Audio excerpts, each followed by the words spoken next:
Bonjour à tous, c'est Dorzio pour Génération Mobile. Bienvenue à notre test du HTC Desir 816, qui est le tout dernier phablet sorti de la marque d'HTC. Celui-ci se trouve être dans la moyenne gamme de la marque d'HTC, qui est la gamme Desir, et qui compte déjà bon nombre de smartphones avec des prix intéressants, mais des produits qui sont peut-être moins qualitatifs dans les matériaux utilisés par rapport à la gamme One, qui compte déjà le HTC One Mini 2 ou le HTC One M8. Parlons tout d'abord de la boîte et son contenu. Alors ici c'est un produit test, je n'ai pas donc la boîte avec le contenu, mais sachez tout de même qu'on va trouver une boîte quasi similaire à ce qu'on a avec le HTC One ou avec la gamme Desir, dans laquelle nous allons retrouver les habituels chargeurs de petite dimension USB, avec le câble USB micro USB, ainsi que les écouteurs HTC qui font aussi kit main libre et qui ont un fil plat, permettant ainsi de ne pas être emmêlé quand on l'a dans une poche ou un sac par exemple, et qui est plutôt de bonne qualité. On va retrouver également les livrets d'utilisation et livrets de garantie. Parlons tout d'abord du design de ce téléphone. Alors, ce téléphone arbore un design un petit peu différent de ce que l'on trouve avec les produits HTC. En effet, on a plus ce dos bombé avec ses bords minces qui font d'un téléphone HTC l'un des téléphones qui a la meilleure prise en main au monde. En effet, ici, on a une forme beaucoup plus consensuelle à ce qu'on voit d'habitude sur le marché, c'est-à-dire une forme rectangulaire plate avec les bords arrondis. Alors la petite différence c'est qu'on a les arêtes qui sont toutes arrondies. L'utilisation d'un plastique est également présente, puisqu'il s'agit ici d'un moyenne gamme, avec deux types de plastique. Un plastique glossy avec un effet brillant qui prend un petit peu les doigts. Bon, ça se voit pas trop sur le blanc, mais vous avez le choix entre trois coloris. Le blanc, le rouge ou le bleu, et sur les coloris foncés, ça se voit un petit peu plus quand même. Celui-ci est quand même de bonne qualité, et doux au toucher, vraiment très agréable à prendre en main. Et on a ici un plastique qui est mat, qui fait tout le tour du smartphone, donc, avec cette forme particulièrement arrondie au niveau des arêtes, et que l'on retrouve également ici en façade, avec des petits trous pour les deux haut-parleurs. La bonne chose également, c'est que l'écran de 5,5 pouces est très bien intégré, avec des bords qui ne sont pas super épais et donc qui ne vont pas élargir le smartphone. Enfin, ces dimensions sont de 156,6 x 78,7 x 8 mm, ce qui en fait un téléphone qui est vraiment très mince et qui permet d'être pris en main assez facilement. Par contre, pour l'utiliser à une seule main, ça va être très difficile, que l'on ait des petites ou des grandes mains. Au niveau de la façade avant, on voit qu'il n'y a plus les boutons tactiles d'Android. Ceux-ci sont directement inclus dans Sense 6 et disponibles à l'écran. On voit juste cette barre qui présente les lettres HTC. Les deux haut-parleurs donc sont faits sous forme de petits trous dans lesquels il y a une légère grille qu'on ne voit pas là et qui permettra donc de ne pas laisser les impuretés rentrer dans le téléphone, ce qui est plutôt bien vu. On va avoir un capteur photo de 5 mégapixels, grand angle, qui permettra donc de prendre des photos selfie de bonne qualité, mais également des photos de groupe sans tendre le bras à outrance. Le téléphone est accompagné d'une petite LED que l'on voit vraiment pas du tout. Voilà, il faut vraiment aller chercher la luminosité pour la voir. Donc cette LED s'allume vert quand celui-ci a une notification, ou quand il est en charge complètement à 100%, et clignote rouge quand on commence à plus avoir de batterie. Les deux haut-parleurs avant laissent entendre que HTC a intégré BoomSound. Et c'est le cas ici, on va retrouver la très bonne technologie BoomSound qui permettra d'avoir un son très puissant et qui vous permettra de ne pas utiliser d'accessoires en plus qui sont souvent les petites enceintes transportables. Là on a un son puissant, très riche, avec une large plage de fréquences qui même avec le volume à fond restera très mélodieux. Donc là c'est vraiment un très bon point pour un téléphone moyenne gamme d'intégrer cette technologie. Au niveau du dos, on va trouver les lettres HTC avec sur le coin supérieur gauche, quand on prend vue de dos, un capteur de 13 mégapixels, ce n'est plus un capteur ultra pixel utilisé par HTC, mais un capteur plus conventionnel, pourtant de bonne qualité, nous le verrons tout à l'heure, qui est accompagné d'un flash LED avec une petite bague aluminium du plus bel effet. Sur le côté droit de l'appareil, on va trouver une trappe. Alors la trappe est facilement accessible, dans laquelle on va pouvoir mettre une carte micro SD pour étendre la mémoire qui est seulement de 8 Go, donc c'est un peu juste. Mais vous pourrez intégrer donc une carte micro SD à l'appareil grâce à son slot micro SD avec une carte pour aller jusqu'à 64 Go. Donc là, vous pouvez étendre la mémoire vraiment énormément. Et vous avez donc le slot micro SIM, non pas micro SIM, pardon, le slot nano SIM, pardon, qui est en dessous de la taille micro SIM et qui vous permettra donc l'utilisation de celui-ci sur tous les réseaux 4G et 3G, à 3G+, et H+, par exemple. Donc c'est vraiment un très bon point de voir qu'un téléphone moyenne gamme de cette taille d'écran utilise la technologie BoomSound, un capteur arrière de 13 mégapixels et qui puisse étendre sa mémoire jusqu'à 128 Go, avec en plus donc de cela une qualité de matériaux et une finition vraiment très acceptable. On va trouver sur l'arête du bas l'entrée micro USB et sur l'arête du haut l'entrée jack. Quant au bouton, par contre, il se trouve être un petit peu trop proche, je trouve, parce que si on prend le téléphone à une main, on a tendance à venir appuyer sur le bouton power en même temps que le bouton volume haut. C'est dommage, on aurait voulu qu'ils soient un petit peu plus décalés pour éviter toute mauvaise manipulation. Ceux-ci sont en plastique, imitation acier, et sont plutôt facilement manipulables et très souples. Donc voilà pour le côté design du téléphone qui est quand même pas mal réussi, même si sa forme reste un petit peu quelconque. L'ajout des matériaux de qualité on fait un smartphone qui est très intéressant visuellement et vraiment très bien dès qu'on a le smartphone en main. En plus de ça, avec une large diagonale, on peut penser que celui-ci va être très lourd et c'est pas le cas, il fait seulement 165 grammes, ce qui est vraiment très correct pour une phablette. Parlons maintenant de l'interface et plus particulièrement déjà de son écran. On a ici un écran de 5,5 pouces qui est assez conséquent, c'est pour ça qu'on appelle ça phablette, qui est de technologie Super LCD 2, qui a pour avantage d'avoir un bon compromis entre luminosité et contraste, mais également offrir des couleurs qui sont assez naturelles et agréables à l'œil. Alors celui-ci a une résolution HD, 1280 x 720 pixels, ce sera parfait pour visionner du multimédia, regarder des photos dessus, même surfer sur le web, et vous pouvez voir que vous pouvez même l'utiliser comme liseuse, puisque les lettres sont vraiment très bien définies et très détaillées et lisses.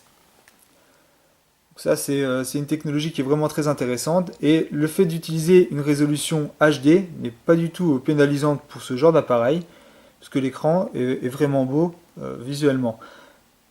Pareil, vous pourrez le regarder avec des angles extrêmes, même en plein soleil. Et la particularité d'utiliser du SLCD2 ou une résolution HD va permettre également d'économiser de la batterie, ce qui est très important vu la diagonale de 5,5 pouces.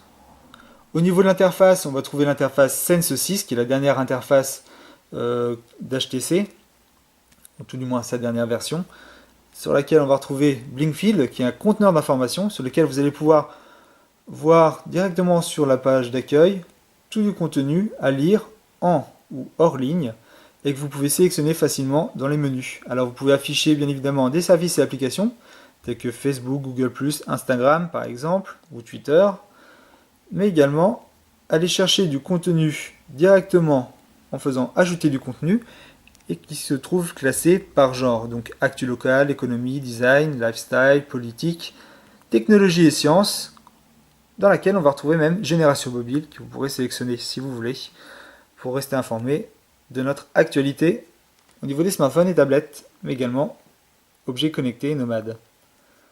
Donc voilà, Sense 6 est connu pour être une interface ultra fluide, vraiment très agréable à utiliser au quotidien, ça ne change pas sur ce smartphone.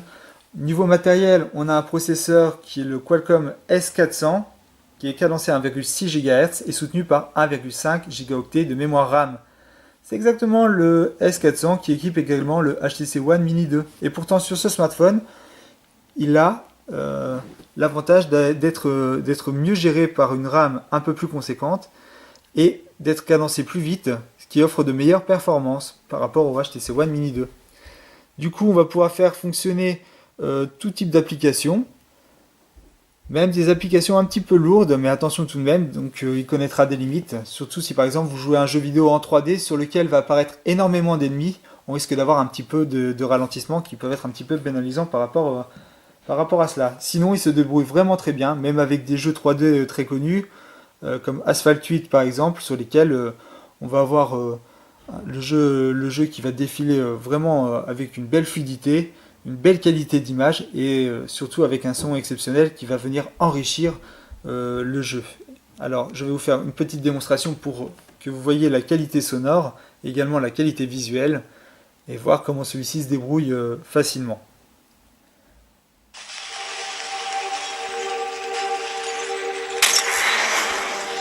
Allez, on va prendre la première tour. Donc vous pouvez voir que tout défile très vite, très rapidement. Le téléphone reste très réactif. Le Qualcomm S400 s'en sort vraiment très bien dans l'ensemble. Donc pour un téléphone moyenne gamme, c'est vraiment bien au niveau du multitâche et même au niveau jeu. Donc on va avoir quelques ralentissements, mais ça va pas être très significatif pour ce genre de jeu.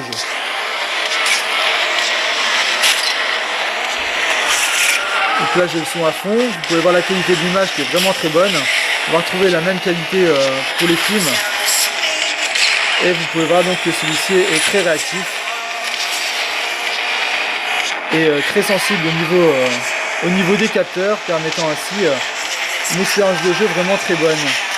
Et donc le son rajoute vraiment un intérêt au jeu, puisqu'il est riche et puissant, et donc il permet vraiment une expérience encore plus immersive.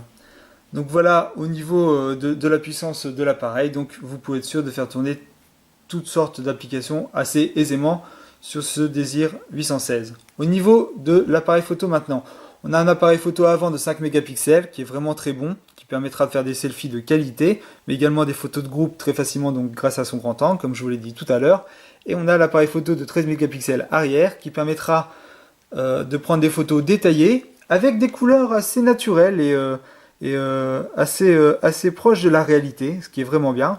On a une mise au point qui est très rapide. En touchant l'écran, vous voyez qu'elle se fait rapidement.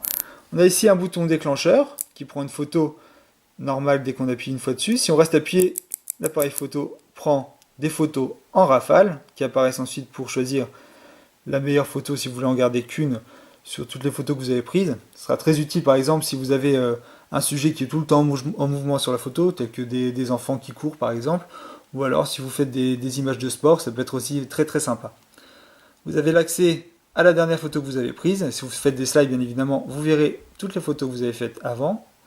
Pour revenir sur les boutons d'Android qui ne sont plus présents sur la surface tactile ici, il suffit juste d'aller vers le haut et ensuite de faire apparaître les boutons Android pour faire retour Home. Voilà, ou alors les applications dernièrement ouvertes. Vous avez ici un accès, alors c'est un carré avec 4 ronds, dans lequel vous allez retrouver le mode autoportrait, donc passer à la caméra avant, le mode vidéo, directement utiliser soit l'appareil photo qui est donc avec des paramètres par défaut, soit les paramètres, enfin l'appareil photo avec des paramètres que vous aurez personnalisés et enregistrés et que vous pourrez nommer comme vous voulez. Bon là je l'ai nommé appareil photo, mais vous pouvez le nommer après comme vous le désirez. Donc c'est vachement pratique si vous avez utilisé par exemple différents styles de personnalisation au niveau des paramètres et que vous voulez les retrouver très facilement. Et bien vous avez juste à les régler ici en haut. Vous appuyez sur le bouton là, vous voyez une liste descendante comme ça avec des icônes donc de grande dimension. Vous choisissez ces icônes et vous avez une bande noire qui apparaît pour bien visualiser toutes les icônes qui vous permettra donc là de choisir le mode auto, HDR, de nuit, panorama, anti-tremblement, portrait, paysage, contre-jour, texte ou macro. Choisir bien évidemment également la sensibilité ISO. Choisir la surexposition ou sous-exposition de votre photo. Choisir quel type de lumière éclaire votre scène. Choisir ici un type de filtre à appliquer, avec bien évidemment le style et l'effet que vous voyez dans les mini-vignettes. Et également donc d'atteindre des paramètres généraux de l'appareil qui permettront de régler tout ce que vous voulez au niveau manuel, que ce soit les dimensions et la résolution de l'image, d'activer ou non la grille, mais également d'utiliser un niveau de retouche plus ou moins fort, l'ajustement de l'image avec sa contraste, saturation et netteté, géomarquer les photos, utiliser le retardateur, la prise de vue en continu, les options de l'appareil photo avec le son du déclencheur, la capture auto du sourire, dès que quelqu'un sourit, hop, la photo est prise, ou alors toucher à l'écran pour directement capturer la photo une fois que la mise au point est faite.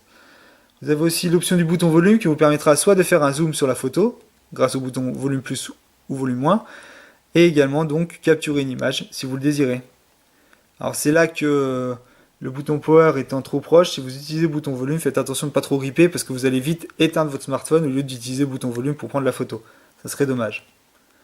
Et tous ces paramètres là, une fois que vous les avez sélectionnés, vous pouvez les enregistrer. Il suffit juste de l'appeler comme vous le désirez. Donc par exemple, je vais marquer, allez, pareil, donc GenMob, voilà. J'ai plus qu'à l'enregistrer et je vais retrouver mes paramètres GenMob enregistrés directement ici et qui s'appelleront GenMob et qui seront très vite sélectionnables. Voilà.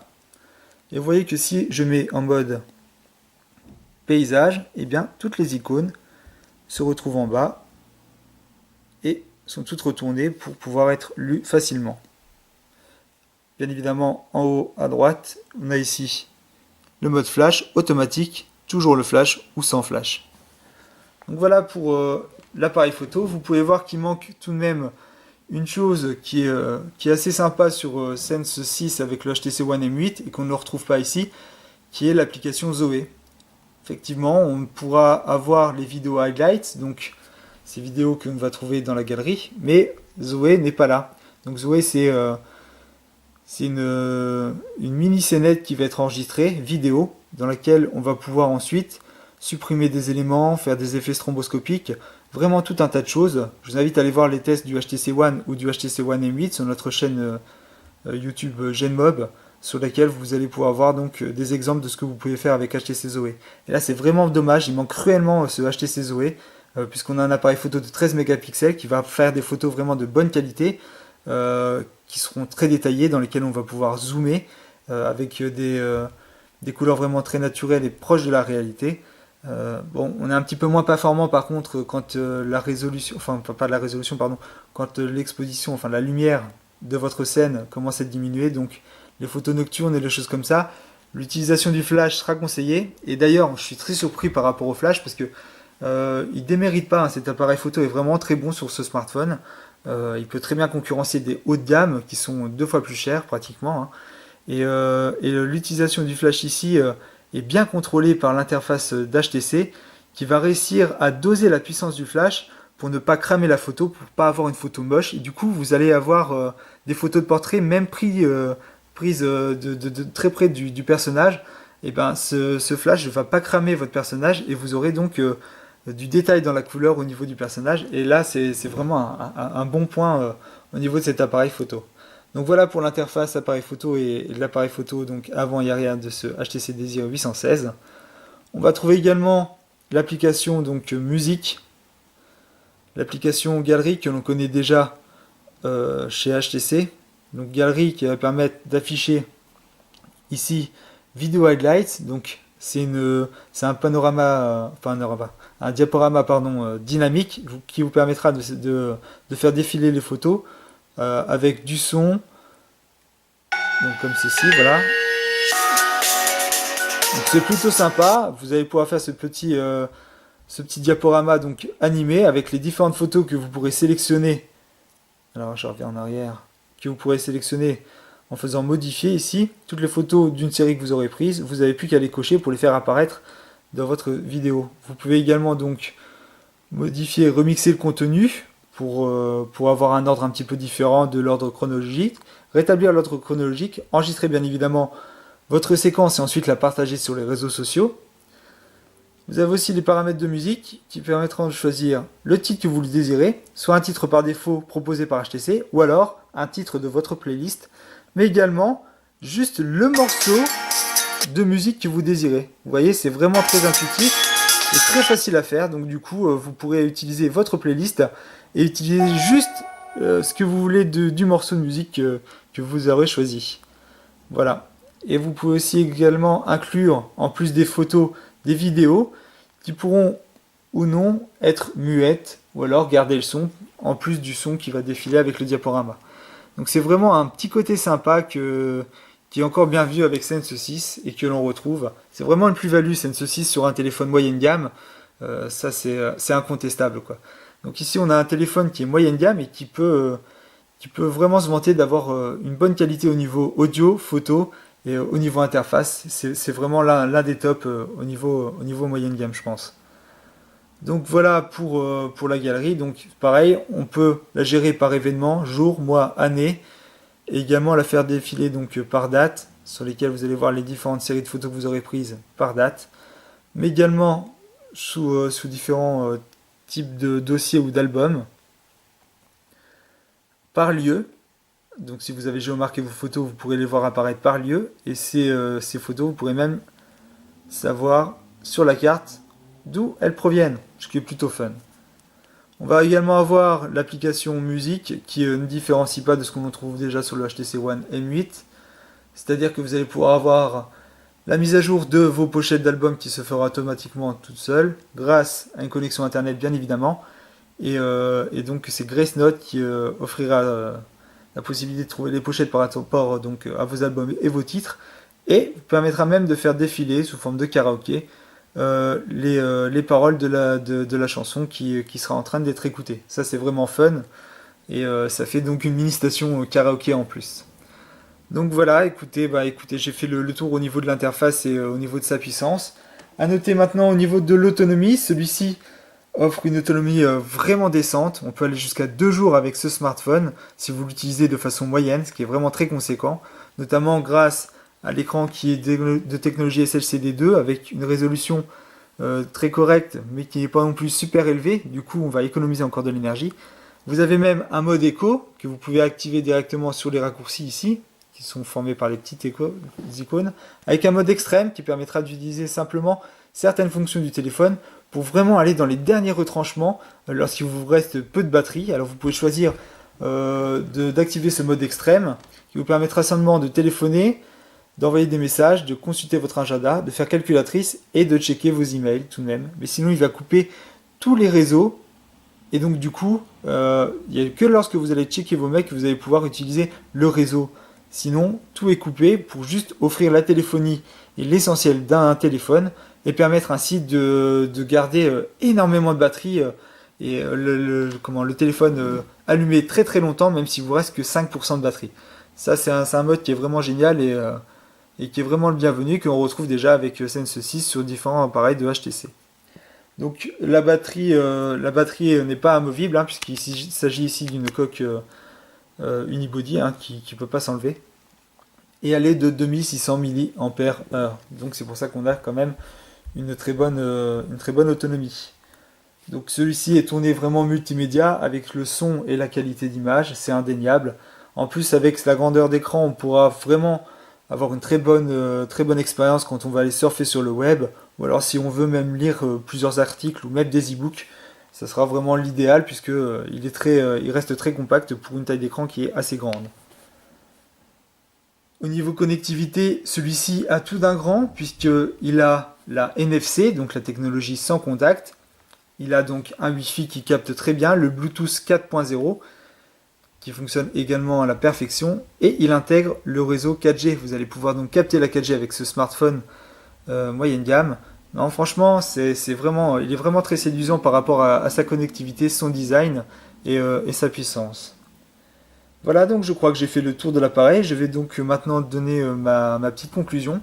Eh bien, ce HTC Desire 816 plaît vraiment beaucoup de par la qualité de sa finition et de son design. Même l'utilisation de plastique garde quand même un effet et un look sympa. Ça fait pas cheap puisque le plastique est quand même de bonne qualité.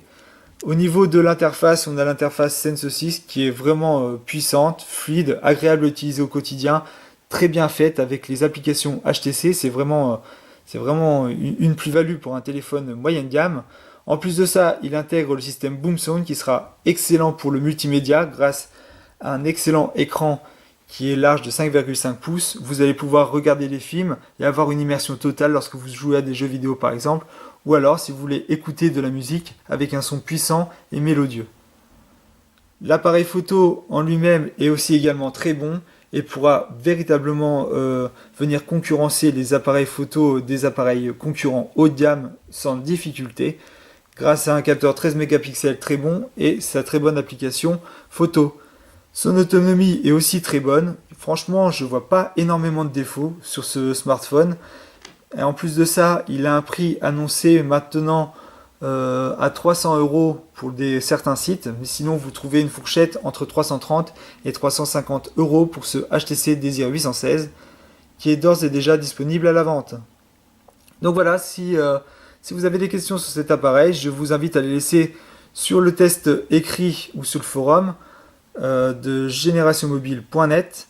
Vous avez également la possibilité de laisser des commentaires sur cette vidéo. Je vous invite d'ailleurs à vous inscrire à notre chaîne YouTube pour rester informé des dernières nouveautés en termes de téléphonie, smartphone, mais également tablette, objets connectés et nomades. C'était Dorzo pour Génération Mobile. À bientôt.